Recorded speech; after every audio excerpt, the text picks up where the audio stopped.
fought the rest, now try the best! This is a video that I was supposed to make months ago.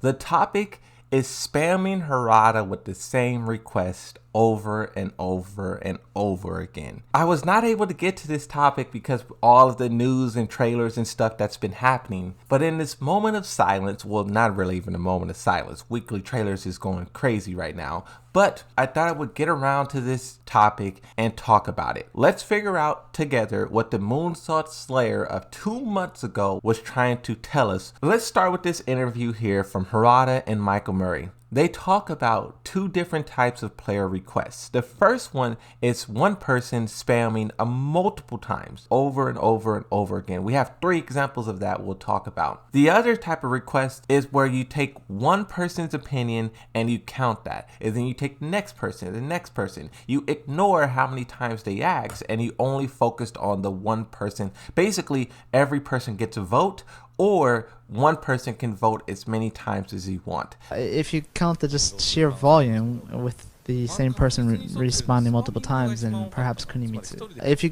count unique users asking for the same character, then perhaps June, when we were creating the arcade version. That's the 2 different options. And back in Tekken Tag Tournament 2, when they were looking at which characters is the most requested, Kunimitsu and Jun Kazama was the 2 most requested. Jun Kazama by individual players, and then Kunimitsu by all the spam. And the reason why that's so important is because when you talk about Tekken 8, the same thing is happening all over again.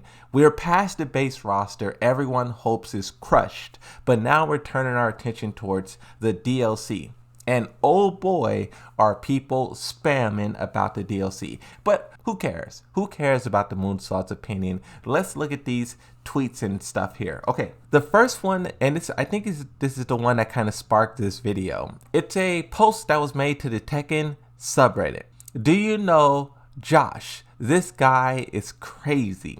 And it's basically a person who's spamming Harada over and over and over. I remember this person. This person also used to be on my videos, asking for things and whatnot. Harada this, Harada that. And the 2 requests they've asked for the most is Bruce and Raven. The tweet that eventually got Harada's attention says, Kitsu Harada, please bring back Bruce Irving in Tekken 8, either the base roster or DLC as a playable character. So this person is doing the right thing. Harada said, you made the same post over and over again for a year with this image that has been cropped and manipulated in a way that I do not understand.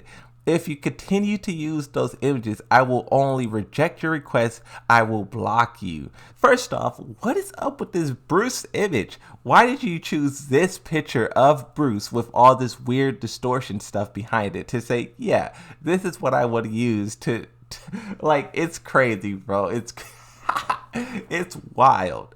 Bro had the craziest Bruce image on standby. But see, here's the thing, right? It goes from just requesting something to like spam. In case of like requesting a Pakistani character, right? This is kind of the same thing. Harada already responded to that. He said, we saw that you guys wanted a Pakistani character, right? You guys been asking for this for like 4 years, right? We've been thinking about it, this and that, yada, yada, yada.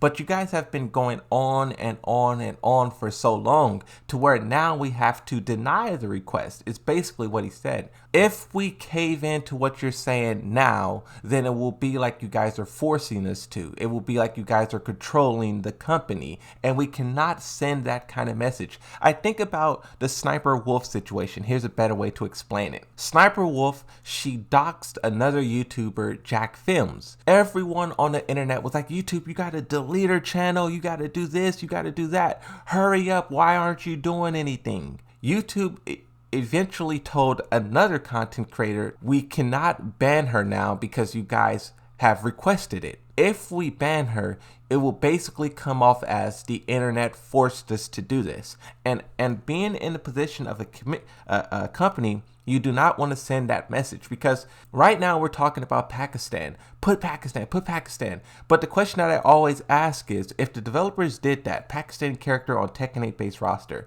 then what's to stop the next group of players from asking the developers to force another character in? Put a Canadian character, put a Venezuelan character. put a Filipino character. Once you cave to the first demands, then every other demand from everyone else will magnify. That's basically what Harada was saying on that situation. Now let's look at some more tweets. This is from another person who's also spamming Harada. Tweet upon tweet upon tweet. It says, do you know Brazil has many beautiful brunette women? Please make a new Brazilian girl character between 16 and 18. Oh, I remember this. Moonsault Slayer from 2 months ago, you were on to something. I remember this person, bro. This person was spamming Harada like every day almost to put a 16, 17, or 18-year-old Brazilian girl in Tekken 8. A very specific want or wish. Now, I do believe that this person was like 14 or something like that, which I don't even think you're old enough to buy Tekken 8, but hey, that was hilarious, bro. But once again, this is just another person who's just spamming. They want something and they will not stop until it's done. Another person, what is this one about? This is another person. So this person is just listing out a bunch of names. Argentina, Chile, Bolivia, Ecuador, Colombia, Venezuela are the South American Spanish-speaking countries that don't have characters in Tekken yet. So please make a character for each. Oh my God. Here's Harada. Here's 10 different countries. Make a character about each one of these countries. Do you see what I mean? That's crazy, bro. That's crazy, bro. So, Man, oh man, this is crazy, bro. Just seeing how people, okay, so look, let's go back to the topic of the video. Seeing how people will just spam Harada over and over, and they don't have like anything in their brain that tells them, okay, that's enough, you know? I sent this guy 20 tweets saying the same thing. Maybe I think he gets it. You know, we know Harada reads all the response, or most of them, right? He responds to everything, really. So why don't they just be like, okay, that's good enough, you know, now let's focus on to something else? No, they keep on going until Harada eventually blocks them or responds to them, telling them to stop. This is what I love about Tekken players, bro.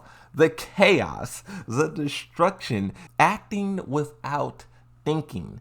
I'm just gonna send this tweet and Harada will eventually respond. Oh, he didn't respond? Let's do it tomorrow. That's crazy, bro. That's crazy. Okay, so look, conclusion to this video. Everyone has their requests. Not all of those requests was made a reality in the base roster.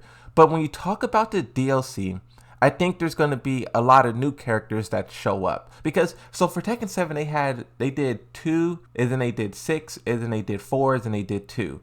And they really didn't do that many new characters until later on with Leroy, Fakaram, and Lydia, right? So I think they're doing the DLC differently and also the base roster differently for Tekken 8, having a lot more returning characters and only 3 new characters. Keep in mind, yes, Tekken 7 had a bigger roster, but it also had way more new characters. Technically, I believe it had 10 out of 36.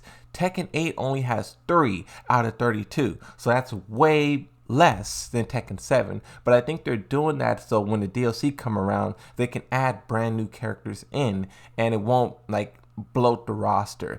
Basically, what I've always been saying about Tekken 8 is Tekken 8 is learning from Tekken 7.